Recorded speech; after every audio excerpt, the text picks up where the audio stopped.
Hey guys. Well, I've had a busy couple weeks. We went to a sweet snack expo that was held in Indianapolis, downtown. My husband, myself, and my daughter-in-law all went. I think it was like for 4 days. It was interesting. It was fun. It's the second time that we've been as a business. I own a candy shop, so my husband and I own a candy shop. So we like to go to those to make connections, possibly carry new items in our shop. But I mean, it was fun. We walked around, talked to corporations, tried samples, left with a ton of samples. I think we had probably like 25 bags, TJ Maxx bags, the big, huge ones. We had those full, like 25 of them.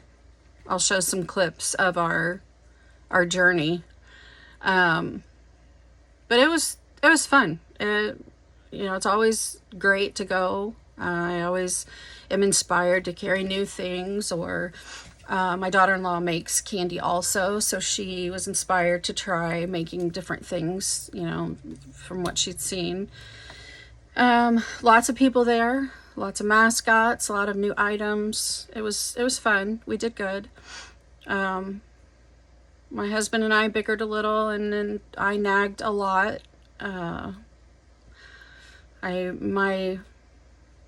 I come from a house, I'm the only child, and my mom was very unhappy with my dad, and she nagged a lot, so I found myself nagging for 4 days. So it took my daughter-in-law to basically tell me to stop talking and breathe, and just trying to help the situation, which is ridiculous. I'm very much aware. I was thinking, I don't know how normal marriages work. I have not ever really been in a normal marriage, nor had a good example of one.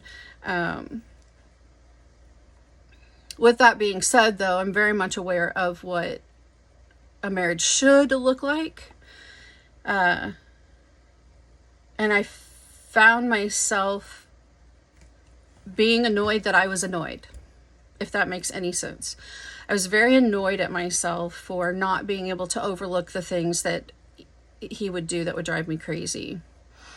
And if he watches this video, I'm sorry, honey, you're gonna hate what I'm about to say. But my husband is very,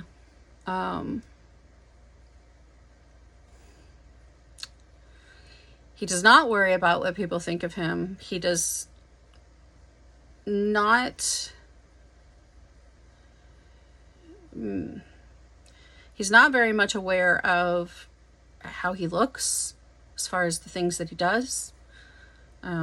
He's the type that I guess has so much self-confidence in himself that he doesn't really care, or I always call it entitlement or narcissistic, which I'm aware is name calling, and I'm trying to work on that. But he very much acts as if he's entitled.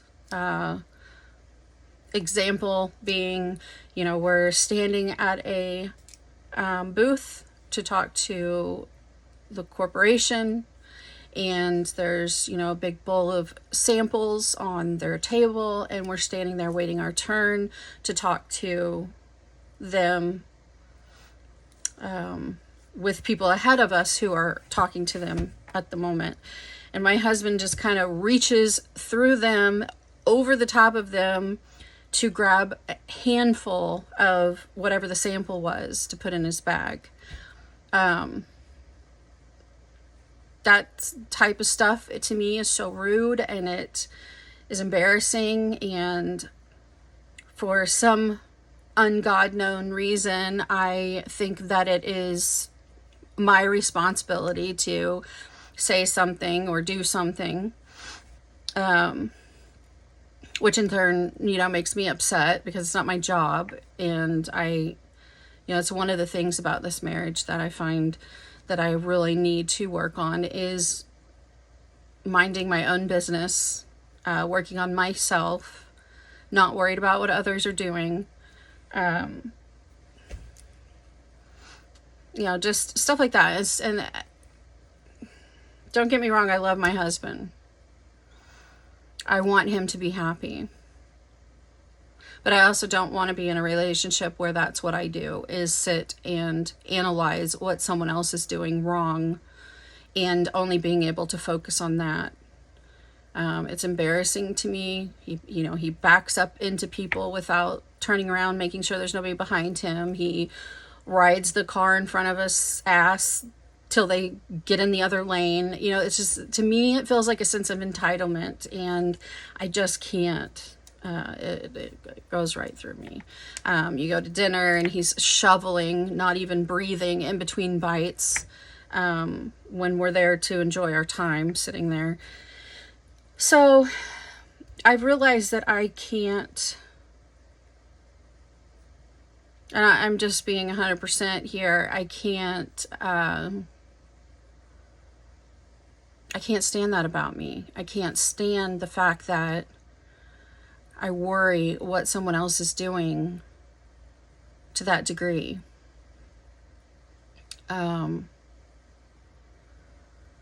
Maybe I just wasn't meant to be married. Maybe I was meant to be alone. I don't know, but I feel like I can't work on myself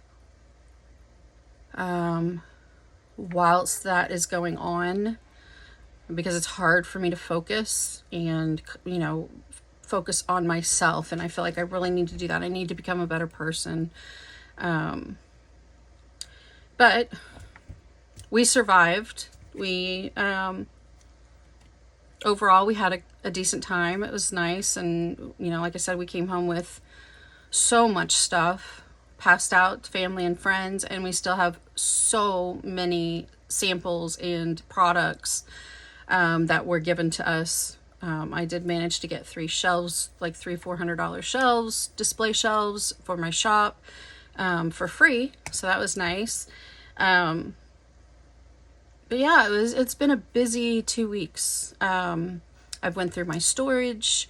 I've gotten, my kids' stuff to them that were being stored in my storage.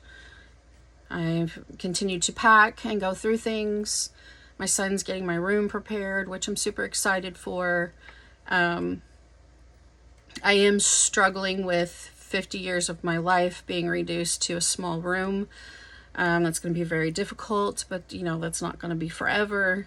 But it's hard sorting through things. It's hard packing and, packing up what I'm going to need in the next 6 months or year or whatever, versus what I'm going to need for an apartment, versus what I need to leave here for my husband, just what I need to get rid of, what I need to sell. It's just so much. It's so much. I'm very overwhelmed, but I'm making it. I'm making it through. I'm plugging through minute by minute. I did go through a couple days of depression, sleeping, feeling myself, in a hole and not knowing how to get out of it. But I feel like I'm pulling myself out. I'm still plugging and still doing the things that I know I need to get done and do. We've had kindergarten graduation. We've had birthday party. What else? Oh, I bought a mattress, which you'll see in another video. It was kind of a mistake, but it'll be all right. But yeah, overall, it's been a good week and a half. I'm still plugging through. As you can see, I still have not touched this room behind me. This is my art room, in case you're new here. Hi, I'm a hoarder, and hopefully we'll get out of it. But I will get to it. I'm doing one room at a time. I'm trying to round up the things that I'm going to need now. I also have like 50 boxes for a yard sale. I just donated things that weren't worth really selling, and I'm putting in the yard sale the things that are worth selling. So hopefully that goes okay. That should be in the next couple weeks. But yeah, everything's good. I'm plugging through. I appreciate your guys' comments so much. You have no idea. I really enjoy. I even go back and I reread them. There's been a few, like, what did he do that was so bad? He didn't do anything that was so bad. He's a very supportive husband, loving and kind for the most part. But I think when two unhealthy people, mentally unhealthy people, are together, they feed off each other. They tend to not work on themselves, and I just don't. I feel like it's really taking a toll on my mental health, and I've got to better myself. I don't know how, but I'm going to tackle it, and I hope that you come with me. The support has been amazing. This community so far, I have 300 subscribers, and I'm so very blessed. I hope that you guys continue to interact with me as far as commenting, giving me suggestions and encouragement. It means the world to me. I did have a question about the yard sale. Totally random, I know. I have ADHD. Hi. I have made up like 15 sample or mystery boxes for the yard sale. So like I have a mystery box of makeup, I have a mystery box junk drawer items, I have a mystery box of arts and crafts. Do you think mystery boxes go at a yard sale? I've never seen them, so I'm not sure, but these are pretty decent size shipping. I know you can't tell how big I'm talking about, but they're pretty good size. And they're completely full, so $10 for a mystery box with all kinds of stuff in it. I don't know. Is it something you'd buy at a yard sale? Do you even go to yard sales? I love reselling. But yeah, I don't know. We'll see. We'll see how they do, and hopefully I will get to this yard sale the next week or two. I know it's been raining here just about every weekend, so I'm waiting for the forecast to be cleared. But yeah, I mean, everything's good. Like I said, I'm still plugging, so that's all we can hope for, right? All right, you guys have a great week. Thank you for following my journey. I'll put in some pictures of our trip. Be looking for the the mattress video. Quite funny. But yeah, I hope to see you guys later, and have a great weekend. This is Friday. Whoop, whoop. So enjoy your weekend, and I will talk to you later. Bye.